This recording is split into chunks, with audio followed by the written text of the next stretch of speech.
Hey guys, Michael here. Welcome back to Gaming for Immersion and another mod discussion slash review.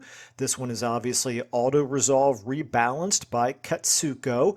Relatively new mod. I have a feeling it might become a pretty popular one, but what I want to do in this video, I'm going to read through a lot of the description here because there's some really good information in it, and then most of the rest of the video is going to be showing lots and lots of examples because I really think that's probably the best way to show off a mod like this is for you to be able to see it in action. So I actually played through fairly deep into the mid game at least on 3 different campaigns just to try to get a wide variety of different examples of types of battles. And basically I only ever used this mod. I only ever did Autoresolve. I didn't fight any of the battles manually. That way you can get a good sense of this particular mod and exactly what it does. Now, I will say that normally I don't really use Autoresolve that much, as I always say in the Let's Plays. Basically, I only ever do Autoresolve on the most ridiculously one-sided battles. And that's largely because I play the game for the battles. It's my favorite part of the game. But having said that, I do think that there are definitely improvements that could be made on the standard vanilla Autoresolve, and so I was pleased to see this particular mod come out. So anyway, with no further ado, let's go ahead and get into it. And I'm going to try to cover this as quickly as possible, but I do want to show a number of different examples. And so before we get into all that, if you're not interested in the whole context, everything that I have to say, I'm just going to go ahead and try to be respectful of your time and give my very quick summary, my first impressions of it. I think it's good. I do think it is a nice improvement on vanilla. It is subtle in many cases. I'm going to talk about some examples of certain races that felt to me like they used to be overpowered in Autoresolve. Dwarves. And that seems to be a little bit modified in this mod. But for the most part, you know, if you were going to get a victory in the old vanilla, you're probably going to get a victory in this one. It does change a little bit how the casualties get calculated, and we'll get into that. And anyway, for the most part, I think you'll notice subtle changes, but it's not going to completely completely overhaul your entire experience. And I want to be very clear because I think some of the comments in this sort of inferred that people were actually experiencing worse results with this than they did with vanilla. That I think my impression is their worse results, they interpreted it as, gosh, I thought this was going to make it easier to auto-resolve battles, and I'm actually getting worse results. And that's sort of the point of the mod, is that there were some things that weren't being calculated particularly well. So there's going to be some cases, obviously, where your results are going to be better using this mod and some results are going to be worse. And I think that's the way it ought to be. So anyway, I do recommend it for people who like to auto-resolve. But I'm only one person. I could only do so much testing. I did a fair amount. But if you have used this mod and experienced anything, then please do share your thoughts in the comments below. Also, the mod author does basically say, and I'll get to that here in a second. In fact, it's right here at the very top. It's already solid and battle tested, praised by players who tried it, but the work doesn't stop here. I'm actively improving it with every report and suggestion. So there you go. Please, you can feel free to leave comments on this video. I always appreciate that because it's good for my algorithm. But also, obviously, this author is listening to feedback, so please also leave comments on the on the mod page. And anyway, let's go ahead and get into it. So the mission here is to give you an auto-resolve system that finally thinks before it calculates, smart, fair, and immersive. Plug and play, save friendly. This is very nice. No need to start over. The mod works flawlessly with your existing campaigns. Works with every mod, from lightweight tweaks to massive overhauls like SFO and Radius. This mod plays nice with all of them. It touches only the logic behind Autoresolve. No edits to units, visual scripts, or campaign mechanics. It's compatible with unit mods. This mod works well with most unit mods as long as they only add or modify units and don't alter Autoresolve mechanics directly. Makes sense. I deliberately avoided changing unit stats or combat values to maintain full compatibility with popular unit-focused mods. What's actually changed? Okay, so here we're going to get into the meat of it. Every unit now matters depending on whether you're in a siege or an open field. Warp flamethrowers and other overhyped units have been brought back down to reality. So this is kind of getting back to what I mentioned a minute ago. There's going to be some times where this is going to feel like you're getting worse results than you would in vanilla. And again, that's the way it should be. Cavalry gets punished in sieges, as it should. Infantry and ranged units shine when they should. You know, obviously not a lot of detail in that, but so far in my experience, I haven't seen anything that stuck out to me as particularly bad. Anyway, siege engines are deadly where they're supposed to be. Each value has been painstakingly adjusted, but the real tuning comes with your help. Tell me what you find. Designed to be fair, not frustrating. It's not a cheat mod. Very, very important. It won't make every battle auto-resolvable, and it won't force you to play every fight manually. Instead, it gives you a system that respects your army's real strength, your decisions, and your time. If something feels off, a bizarre victory, or a nonsense defeat, drop a comment. I'll take a look. Every detail matters. Just a quick aside here. Like I said, I played 3 campaigns, fairly deep into them. I never found anything that felt like a nonsense defeat. Having said that, however, I did have some battles that I wasn't sure going into it whether it was going to be a victory or defeat, because you have to kind of readjust your mindset based on what you have gotten used to in vanilla in terms of the units that were, let's say, overpowered or felt that way in vanilla. So that has changed a little bit. So there are some cases where I thought, you know, this is probably going to be a victory, and it turned out to be a defeat, and vice versa. But again, that's just a matter of kind of readjusting to this mod rather than the way vanilla handles everything. Okay, and anyway, a big thanks. I'm not going to read through all of this. Comments are very promising. The author is obviously staying very active, which is obviously what you really like to see. So really happy to see all that. I'm just going to read this last comment, right, or the most recent comment here, because I do think it is relevant. This mod greatly improves factions that lacked strong or any missile units as well as artillery. The ambush calculations are much better for fast factions with cavalry and for the beastmen. It fixes the issue of losing entire units and helps level the playing field. And this is in response to a question that somebody else asked. So anyway, that's at least, as you can see, how the author perceives the work that he has done. So having said all that, let's start getting into some examples. All right, so the first couple of campaigns that I went ahead and tried, I wanted to play some legendary lords with units that I don't particularly enjoy playing manually, so this gave me kind of an excuse to try them out, and also factions that didn't always perform particularly well in Autoresolve before, and I wanted to see how much different they would be now. So the first one here is Aranessa of the Vampire Coast. I love the theme of the Vampire Coast, but I kind of often get frustrated playing them in battles because of their units not firing very well. It's obviously something that I hope CA fixes. So anyway, I just wanted to show the settings that I'm using here really quickly, because I do the same thing for all 3 of the campaigns that I tried here, which is I'm playing on legendary campaign difficulty, but I went ahead and set the battle difficulty to normal, because I know a lot of you all don't use some of the higher difficulty settings like I tend to in my campaigns, and also with the unit stats all set to 0 so that you can kind of get a fair assessment of what the different units would be like in a fair, equal type of an environment.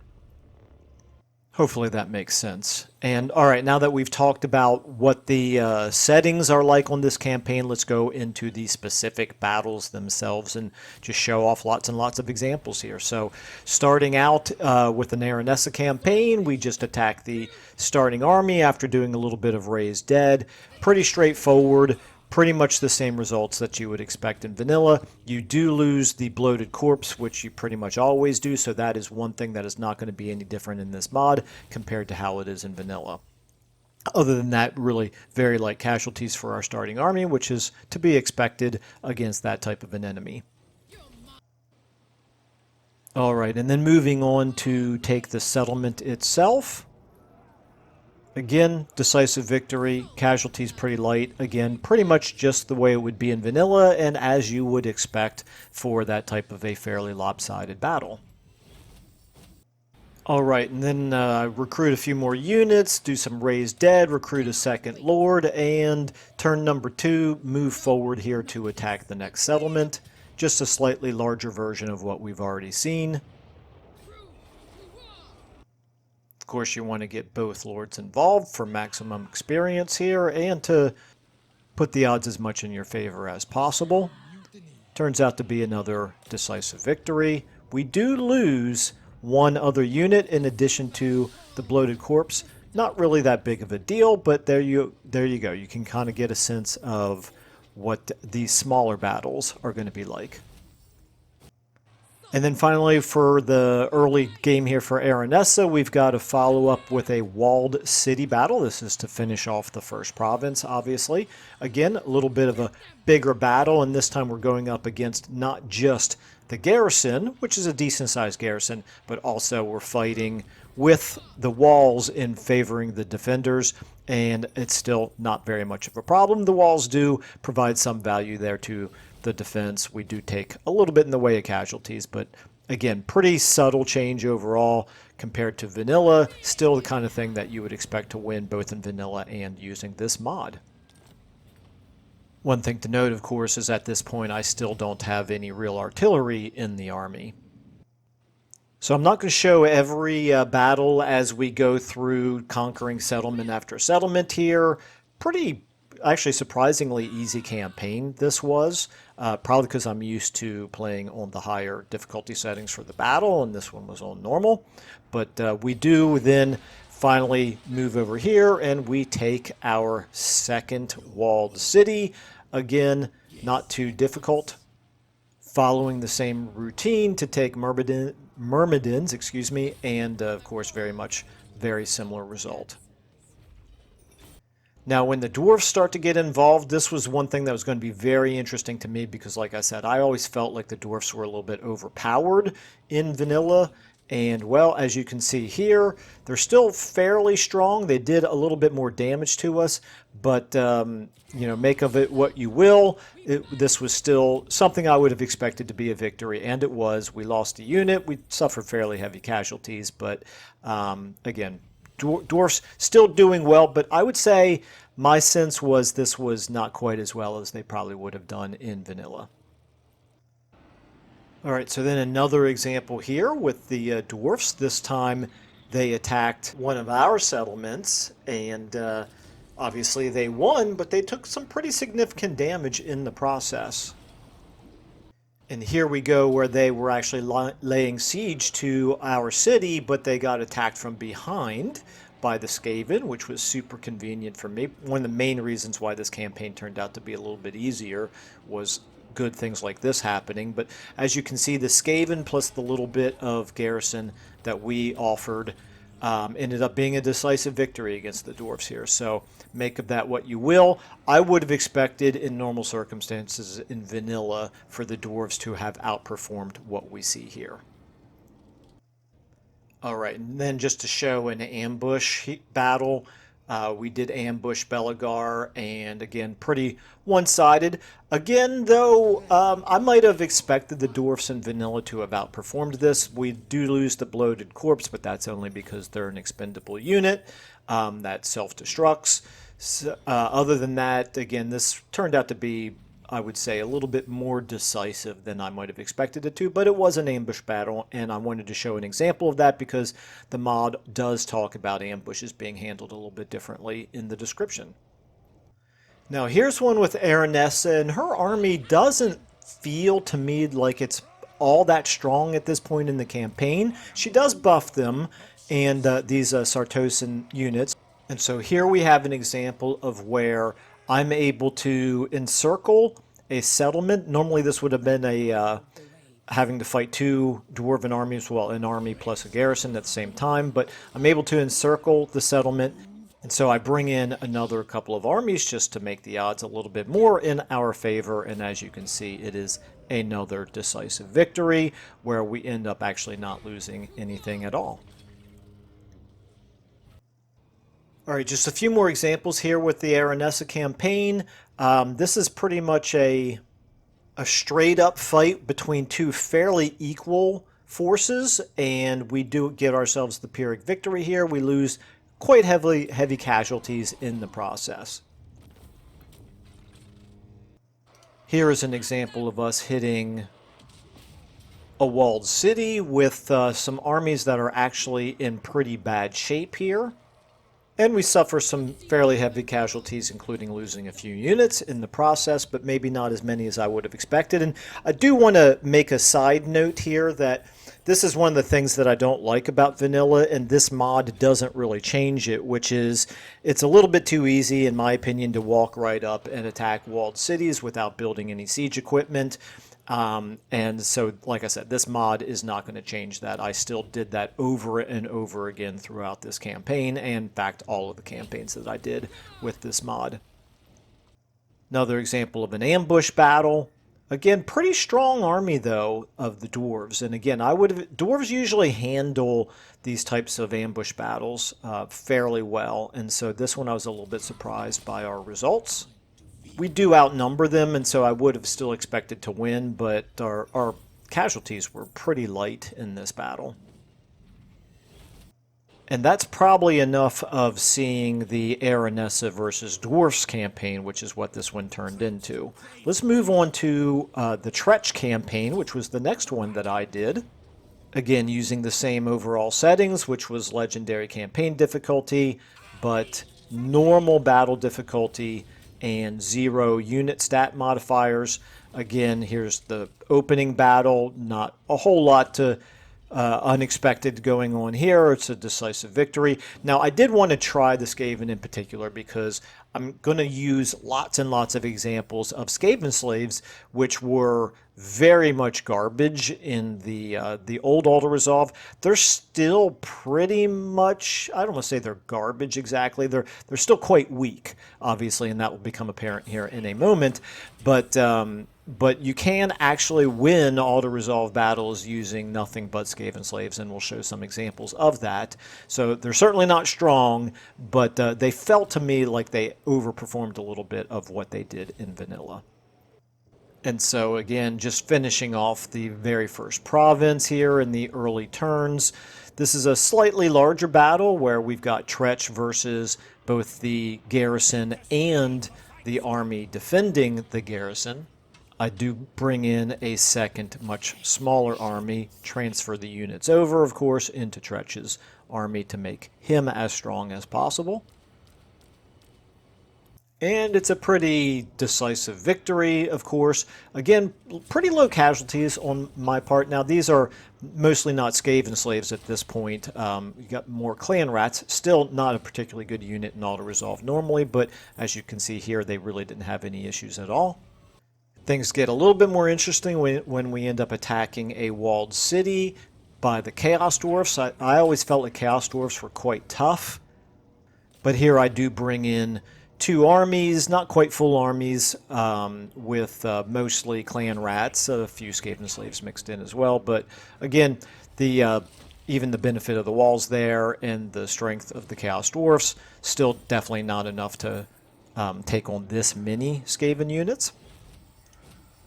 All right, so this one is a little bit more interesting. As you can see here, this is an army that we brought in that is now at this point mostly Skaven slaves, or at least it's about half Skaven slaves and half regular clan rats, so not very good overall. And we're hitting an enemy lord by himself plus the settlement garrison, and we get ourselves a Pyrrhic victory here. We do lose a bunch of units in this particular battle. Not a big deal. These are expendable Skaven slaves units. These are the cheapest of the cheap. But anyway, I thought it would be interesting just to see that you can win these battles and lose half of your army in the process, and even the surviving units took quite a lot of damage there. So just one more data point for you. A few more than with the Tretch campaign. This is actually going to be the ogres attacking our settlement unexpectedly here, so this is going to end up being a defeat. pretty decent force by the ogres for this early in the campaign. Our garrison's not even at full strength, so again, I would not expect to win this. We did have an army in here, but again, it's that super weak army. There's obviously not a whole lot that Skaven slaves and a few clan rats are going to be able to do against a really decently strong ogre army, but there you have an example of it. They pretty much wiped us out with very little damage. Well, I shouldn't say very little. They had quite a bit of damage to most of their melee units, but they only lost a single Noblar unit. So again, there's very clearly limits of what you can accomplish with Skaven. They're still pretty much garbage, in other words, which you would expect. So now once again we're turning to the dwarves, and Skaven versus dwarves always used to be basically a losing proposition for the Skaven. It felt like if you were fighting a decent sized dwarven force, you just had to bring absolutely overwhelming numbers of Skaven. Well, in this case, you kind of still do. I still did bring overwhelming numbers of Skaven here, but it felt to me, I'd be curious to get your feedback, it felt to me like the Skaven do a little bit better here than they used to do in vanilla. Maybe not so much this battle, because like I said, this was pretty overwhelming, but we're going to show a few more examples here of Skaven versus dwarves in a moment. First, we have another ogre battle that I forgot about. So yeah, this is another decisive victory. This is an army that's entirely Skaven slaves plus a second army, and we handle them pretty easily at this point. And then we bring our armies back up here to take back the city that we had just lost to them a couple of turns earlier. Nice, easy, decisive victory. Very low casualties, even amongst the Skaven slave units. I think I wiped out the ogres at that point, and so then we're back to mostly fighting Thorgrim. And this is a tough fight to take Tretch with his Skaven against Thorgrim and his dwarfs. The dwarfs did put up the strongest fight in this particular campaign. Now here's a case where I was starting to get a little overconfident with the Skaven, and so as I'm taking on Thorgrim himself, I expected this to probably be a victory, and the game very quickly reminded me what absolute rubbish Skaven units are. So I end up not following through on this particular attack, and instead falling back into a position where maybe we could get an ambush off instead of attacking him out here in the open. And of course, with that 100% ambush chance, that is indeed what ends up happening here. Thorgrim takes the bait. He goes after our super weak Skaven slave only army that is in march stance and can't get away and looks helpless, and he walks right into Tretch's ambush. So it's the same two armies that in the previous turn would have been a defeat for us attacking Thorgrim directly, but now that we've got ourselves an ambush battle here, we are able to win with a close victory. And actually fairly light casualties even amongst the Skaven slaves.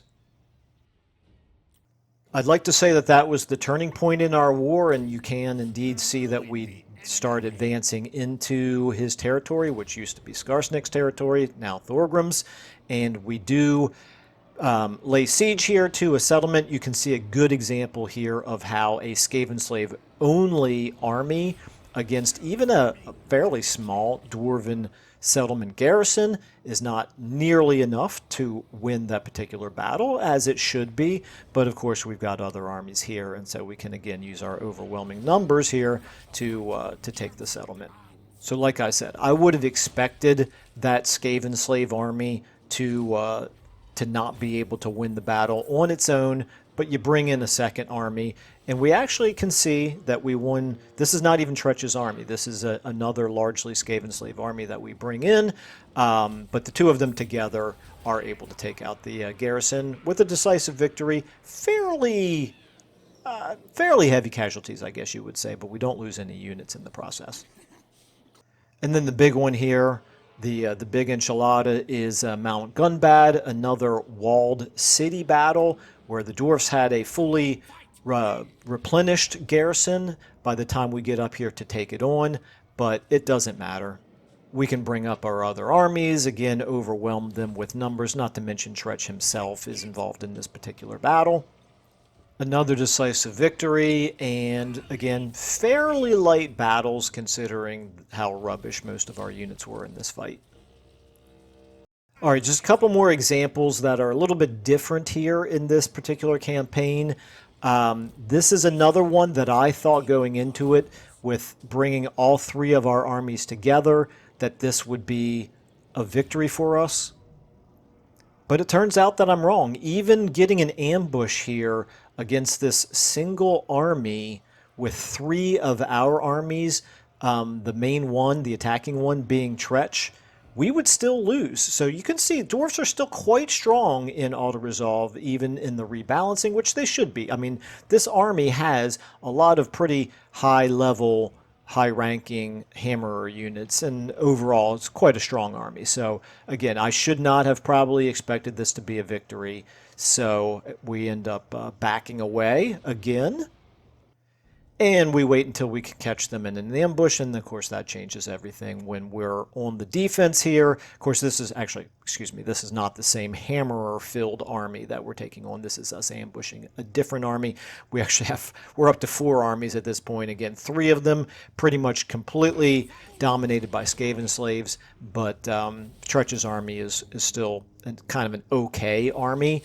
But the combination of just all 4 of these armies put together is too much for a single Dwarven army.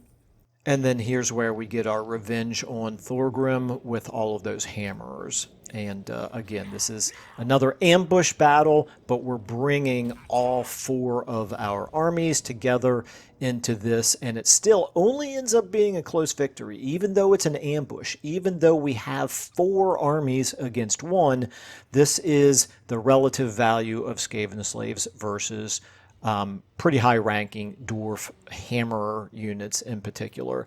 Now, we end up winning without really all that much in the way of casualties, but again, you can kind of get a sense here for the difference that ambushing makes, the difference that, that having 4 armies makes versus a single strong army. Then a couple more non-dwarven battles here for Tretch, just to show you. Greenskins again against Skaven. Minor Greenskins faction here, the Dripping Fangs, come down with their one and only army. It's a reasonably strong army for this point in the campaign, and they attack our garrison. We did have the garrison building built, so it's a little bit stronger than normal looking garrison. I actually thought this garrison might be able to hold off that army on its own, so I didn't bother to build an emergency army here, but as you can see, that was a miscalculation. So we do end up losing this settlement. We do a little bit of damage to that attacking army. And here we are a turn or 2 later. We catch that same Dripping Fangs army in a battle against 2 of our armies. Again, pretty much rubbish armies, except that I did recruit a couple of regiments of renown in there to kind of bolster up the Skaven slaves. And this turned out to be a pretty one-sided battle. So not even an ambush battle, but we pretty much took care of the Dripping Fangs pretty quickly here. All right, well, I wanted to give a lot of different examples, and I know that people are probably getting tired of all of these examples, so let's just show 1 or 2 more here from the Sigvald campaign that I started. At least a couple examples here that don't involve dwarfs for a change. So again, this is just the starting battle for Sigvald, and I always felt like Khorne units do pretty well in Autoresolve, and that does continue to be the case here. We did outnumber the Dark Elves here anyway, but barely took any damage whatsoever in this beginning fight here for Sigvald. This is even without recruiting in any new units. But what I really wanted to see with the Sigvald campaign, really for most of the Warriors of Chaos, it's like this.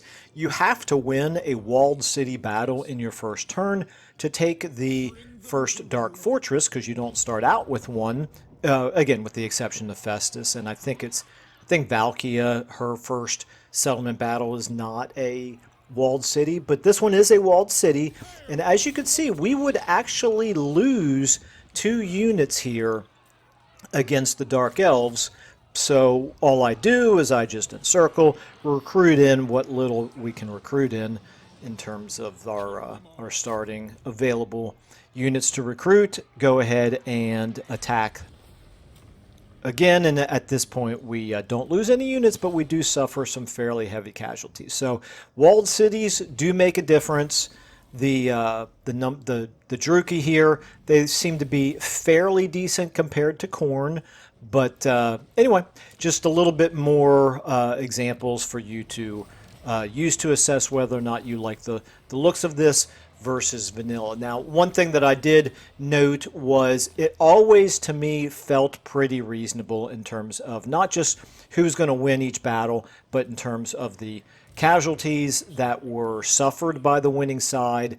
I kind of liked the overall feel of it all, so I probably will continue to use this myself, although, like I said, most of the time I actually don't really use Autoresolve very much. But no harm having it for the few times that I do use Autoresolve. Anyway, like I said before, please do share your own experience if you have used this mod before.